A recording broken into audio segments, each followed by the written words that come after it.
From Illinois Public Media News, this is 217 Today. I'm Kimberly Schofield. It's Friday, May 3rd.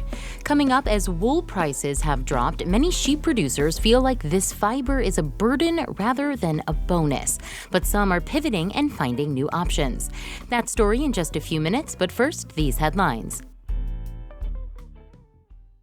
About 100 people joined a labor rally at the Illini Union in Urbana yesterday. They were supporting 4 unions currently in contract negotiations with the University of Illinois. The contracts expire in August. Teresa Dobbs is a member of the Non-Tenure Faculty Coalition. She says the event is new because the timelines for the unions are rarely so in sync. It's pretty unusual for all of our unions to get together like this because we have such different roles within the university. The unions represent non-tenured faculty, building and service workers, technicians, and clerical workers. Dobbs says the Workers' March chanted, "This is what democracy looks like," in tribute to the pro-Palestine encampment that has been on campus since Sunday. They are pushing the university to divest from weapons manufacturers that support Israel. It's an annual Springfield ceremony no one looks forward to, memorializing police officers who died in the line of duty. Alex Degman reports. The names of Chicago officers Ariana Preston and Andres Vasquez Lasso have been added to the Illinois Police Officers Memorial outside the state capitol. Preston and Vasquez Lasso were killed last year. State Comptroller Susana Mendoza, whose brother is a CPD officer, fought tears as she addressed their families. She said society needs to change. We can't continually dehumanize our heroes and expect them not to be dehumanized by the worst of society. It is wrong to show more concern for the cop killer than for the cop. Chicago officer Luis Huesca, who was killed last month, will be honored at next year's ceremony. I'm Alex Degman. Illinois voters could be asked about in vitro fertilization and a millionaire's tax on this November's ballot.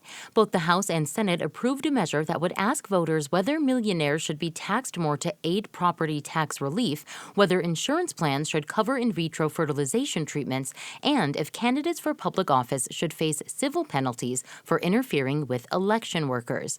They aren't binding, but Democratic State Representative Jay Hoffman, the sponsor, says they'll be used to gauge public support. If indeed it were to substantially pass, which I think it could, then we would have to take it up here in the General Assembly to pass the particulars and ferret out the substantive language. House Republicans voted present to protest how quickly the bill got pushed through, and it did not get unanimous Democratic support in the Senate. Between 2018 and 2022, Tyson Foods released more than 370 million pounds of pollution. That's according to a report released this week by the Union of Concerned Scientists, which looks at public data from Tyson's larger meat processing facilities. Kelly McGinnis is the executive director of the Mississippi River Network. This report shows an astonishing impact on water quality by one company, and that is only in regards to the actual meat processing. McGinnis says it doesn't count for the large animal feeding operations often right next to meat packing plants or the smaller facilities that don't have to report pollution data to the EPA. A Tyson spokesperson says the company works to run its operations responsibly and mitigate environmental impacts. Still to come, as wool prices have dropped, many sheep producers feel like this fiber is a burden rather than a bonus. But some are pivoting and finding new options. That story is coming up next on 217 Today. Next time on the 21st show, our Friday news recap. We'll talk about pro-Palestinian demonstrations on college campuses across Illinois and how administrators are responding, plus pushback against Governor J.B. Pritzker's move to get rid of the grocery tax here. I'm Brian Mackey. That's next time on the 21st show. Join us.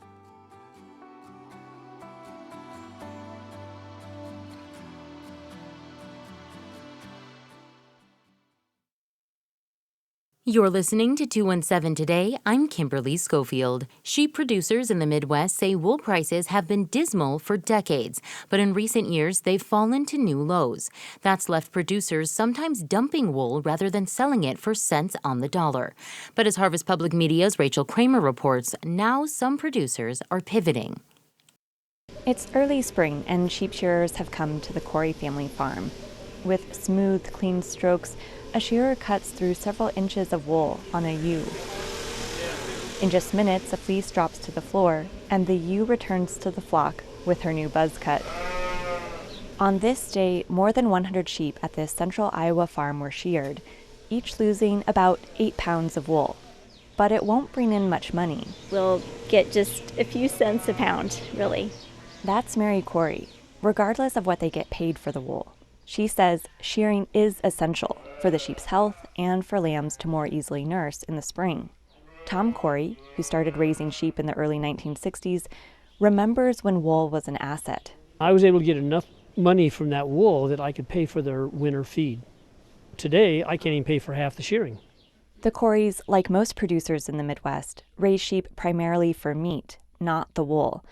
But as wool prices have dropped, the costs of shearing and transporting the wool are biting into producers' profits. Jalen Whaley is a sheep field specialist with South Dakota State University Extension. We're in a really, I think, volatile place right now, we feel like, because our numbers are dropping and we're having a hard time keeping people in the industry. She says the drop in wool prices is connected with global forces far from farms in Middle America. Demand from China, the largest importer of American wool, fell sharply in 2019 in the midst of a trade war with the U.S. Then COVID hit, shutting down wool processors and disrupting supply chains. But sheep kept growing wool, leading to a global oversupply and even lower prices. Whaley says there are options for sheep producers. We just have to be willing to get innovative and make those changes that are profitable. That includes finding new uses for wool. Wendy Johnson runs Counting Sheep Sleep Company from her northern Iowa farm. She shows off a creamy white and lightly speckled batting that comes from her sheep. This is what fills the pillows. And it's just such a nice fiber. Johnson sends her wool to a mill in Minnesota where it's cleaned and turned into this batting to fill pillows, comforters, eye masks that she then sells. Here we raise this incredible animal on grass and sunshine and rain and soil alone, and they just keep growing this completely renewable fiber that has all these attributes. Wool is thermoregulating, meaning it can keep people comfortable in hot and cold conditions. It's also biodegradable and can act as a natural fertilizer. In south-central Nebraska, Megan Landis Murphy turns coarse wool from her sheep and other producers into pellets for the garden.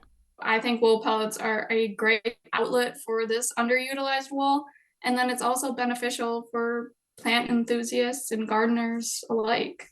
The pellets add nitrogen to the soil and can absorb and release excess moisture.